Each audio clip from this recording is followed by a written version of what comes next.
价。想换个3房吧。位置对于现在上班什么的也不太适合了啊，然后想换一个。Guangzhou, chef-lieu de la province du Henan dans le centre de la Chine, a récemment mis en place une série de mesures visant à stimuler le secteur immobilier local.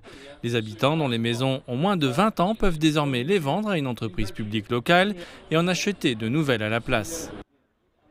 Si nous demandons aux agences immobilières de vendre notre appartement, elles proposeront des prix extrêmement bas. C'est réellement dur de conclure une vente. Wang Hui, 41 ans, envisage d'acheter un nouvel appartement depuis que sa fille a fêté ses 5 ans cette année. Sa maison de 60 mètres carrés n'est pas assez grande pour 4 personnes. De plus, elle souhaite déménager dans un endroit où les écoles sont meilleures. Dès qu'elle a entendu parler des nouvelles mesures, elle s'est inscrite et a téléchargé tous les documents nécessaires. Cela a été vraiment rapide. Le bureau local est venu pour estimer ma maison en à peine 3 jours.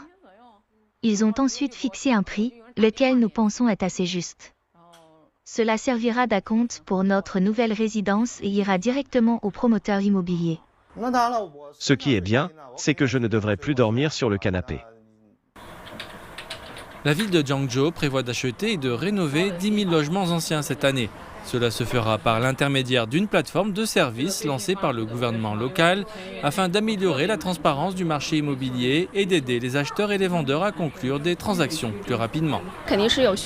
Tous les promoteurs immobiliers de Guangzhou sont emballés par la nouvelle politique.